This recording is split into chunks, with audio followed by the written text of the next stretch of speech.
Hi, I'm Jennifer, and this is Movie Talk. I had originally planned on doing a video on Oliver & Company for this week, but as tomorrow is a very special day in my family, being my parents' anniversary, I decided to go with something a little more appropriate, and that is My Big Fat Greek Wedding.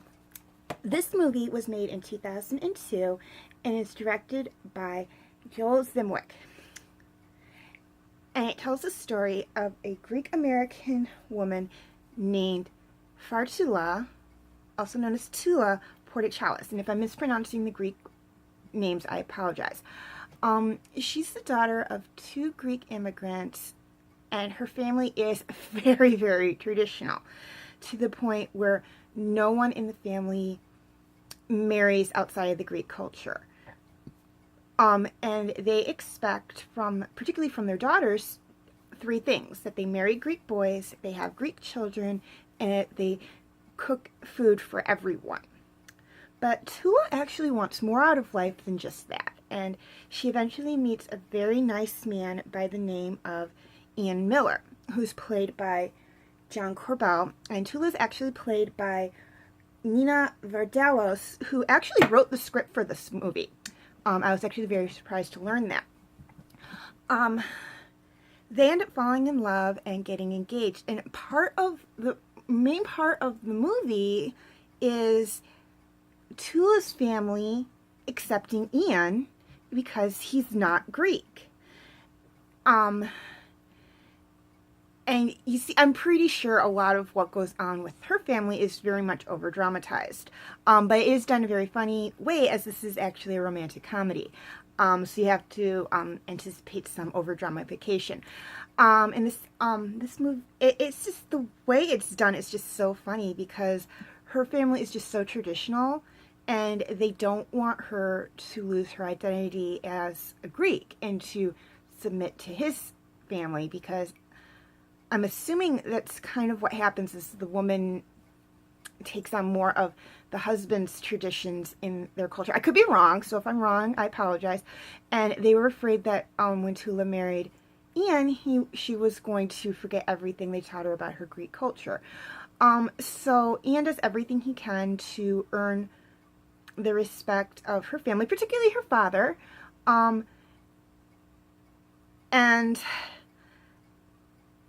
it's really I don't want to say over dramatized, but it's exaggerated a lot to a degree, but it's very funny. And really, you see her family is ginormous. Like, she gives a number of how many first cousins she has. I can't remember. I think it's like within the 20s, or at least the very high teens or high 20s.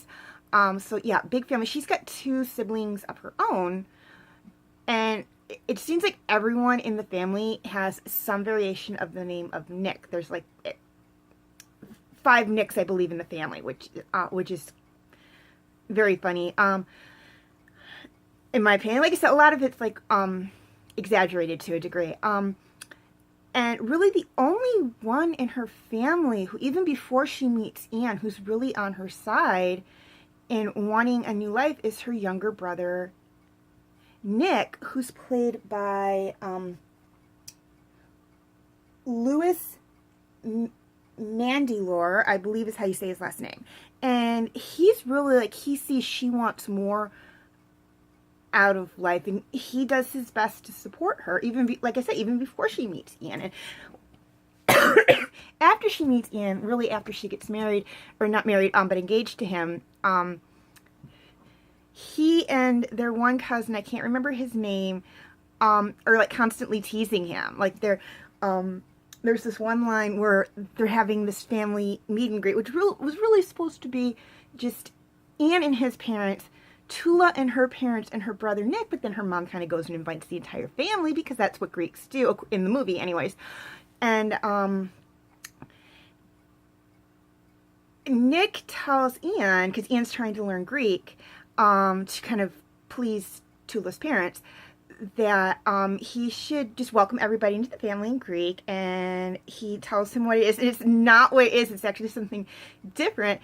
And when Ian realized by the look on Tula's family, say it's something, he just goes after, like, very not very, but like just kind of like, oh my god, like you did this to me, kind of thing after Nick and his cousin, and you can tell like when your sibling or your cousin do that to the person you're dating or you're married to or you're engaged to, and they are teasing them, very good humoredly teasing them, that they accept that person. So it's like Nick and the one cousin really accepted Ian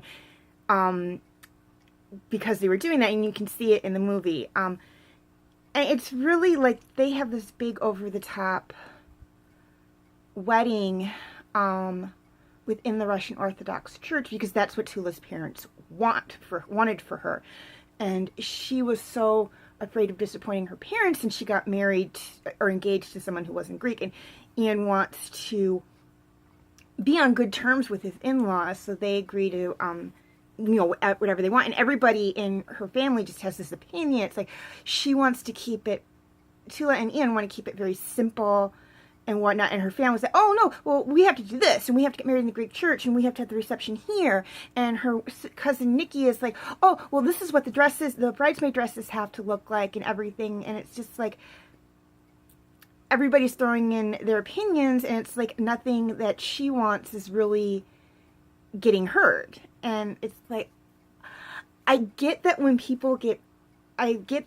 there's a wedding, everybody gets excited and has their opinions on it.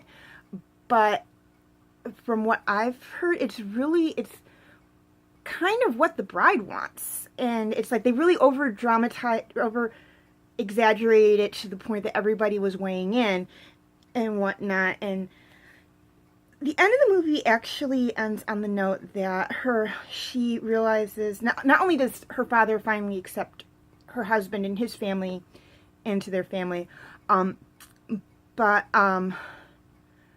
she realizes that, okay, her family's big, her family's loud, her family's crazy, but they're always there for her, and they always will be there for her. And I believe that's true with any family. I mean, everybody thinks their family is crazy and overbearing and whatnot, but family's always there for you. I mean, it's like, my own family sometimes can be loud and obnoxious, and certain members can drive me crazy, but I know when I need them, they're there for me. And I think that's true with any family. I mean, no matter whether you're Greek or Polish or Italian or Native American or African American or Asian American or Chinese American or Japanese American or Korean American, or not even from America, from any of the other countries in the world. Your family, if you're lucky, your family will always be there for you. And that's kind of the message of this movie, is that, yes, some families can be big and loud and obnoxious and can drive you crazy and just make you want to get away from them. But when push comes to shove, they're always there for you, which is very important. And a side note, another thing I found when I was doing this research, Ian's best man, he said like best man because he really couldn't be in the ceremony because he had to be someone from the church, and this guy wasn't. His best man, Mike, who was his best friend, who's another teacher at the school, is played by Ian Gomez, who's actually the husband of Nina Varlas, which I actually found very interesting. I was like, oh, wow, I would think that since she's playing the woman who's going to be the bride in this movie, they would make him the person she's marrying, just because of that. And they didn't. I was like, oh, I didn't even know that. And it's like, that seemed interesting, but it's like, I kind of get maybe the guy who they actually did get to play in, just did a better job of it, in the rehearsals and whatnot. And but anyways, I just thought that was a very interesting side note. Very good movie, very funny movie, very, very funny movie. And coming from a family that has roots in a lot of European cultures, Polish, German, Italian, Hungarian, Austrian, I can say yes, European families can be very big, can be very loud, can be very opinionated about everything, even if it's something they don't know about. And it's like everybody wants to be heard, and yes, they can be that way, but there is also a lot of love there. So while a lot of Tula's family is over dramatized, it's not over dramatized to the extent that you think it is.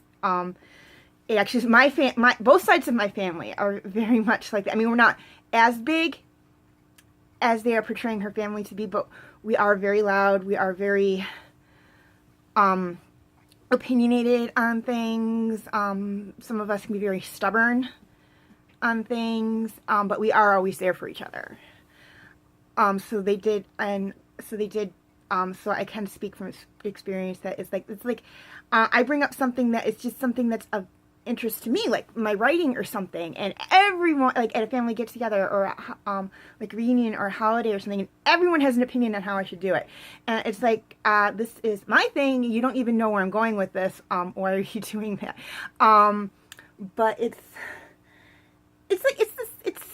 that's just the way family is, and it's just everybody, and this movie does a very good job of illustrating that, and it actually did have a sequel that came out, I believe, last year, which was about Anne and Tula's daughter. I did not see that. My parents actually saw it last year on their anniversary, I believe, and my mom says that in her opinion, it didn't live up to the first one. The first one was funny, but most sequels really don't live up to the original. Very few sequels actually do live up to the original. Two that come to mind that actually do live up to the original that I've seen are How to Train Your Dragon 2 and The Lion King 2, Simba's Pride. It's just that a lot of times you go into a movie with a certain expectation, particularly if you saw the original movie, and you're thinking, oh, it's going to be just like this original movie, and it's going to be just as good, and sometimes it falls a little flat, and I didn't see it. I didn't care to see it. I was like, yeah, I saw the trailers for it, and the trailers just didn't interest me. So I was just like, yeah, no, I don't want to see it. My mom really wanted to see it, so she kind of talked my dad into taking her to see it for their anniversary. I'm like, okay, that's fine. I got to work that day anyways. And I asked her about it when they got home. I was like, how was the movie? She's like, it wasn't as good as the original, because she had seen the original as well. And I don't think my dad was all that interested in seeing it. He just went to see it because my mom wanted to see it. But anyways, I'm going to wrap up this video. Really did like this movie. It was very funny. Portrayed family, just any family, just pick a family. And it portrayed it very well. I mean, over-exaggerated it at sometimes, but portrayed it very well. I really liked it. I thought it was very good. I think it also had a TV sequel, but I'm not 100% sure on that. If it did, it wasn't very long-lived. It's just very funny, very made you stop and think. When I originally saw it, I had gone to the movie theater with my sister and my grandma to see it because my grandma wanted to see it with us. And really, my sister and I were the only ones in that movie that were under, I think, 60, and I'm thinking, oh my god, this is going to be a elderly person movie, and you know, my sister and I are not going to like it at all, and I actually ended up loving it. I think we just went at the time when a lot of elderly people go to the movies, but it was actually was very good. One of the few movies that, like, okay, I'm just going to suck it up and go see it because someone wants to see it and I'm with that person. The other time I did that was when I went to see Bring It On with my sister, because we were originally supposed to see Girl Fight, and my sister couldn't get in to see it. So I just told, you pick a movie and we'll go see that movie, and she picked Bring It On. I'm like, I don't really want to see a cheerleading movie, because cheerleading movies, and from what I've seen, are just, ditzy movies. But I'm like, okay, I'll go see this movie with you. And it's kind of the same thing here, is that I really didn't want to see this movie, but my grandma wanted to see it with me and my sister, and I'm like, okay, I'll go see it for grandma. And I actually ended up loving it. So anyways, I'm going to wrap up this movie talk. Again, I have to work on next Friday, but I am off on Saturday, so I will be posting a video then. It will definitely be Oliver and Company. So, if you're a Disney fan, or if you just love Oliver and Company, please look for that. I'm Jennifer. This has been Movie Talk, and I will see you next time.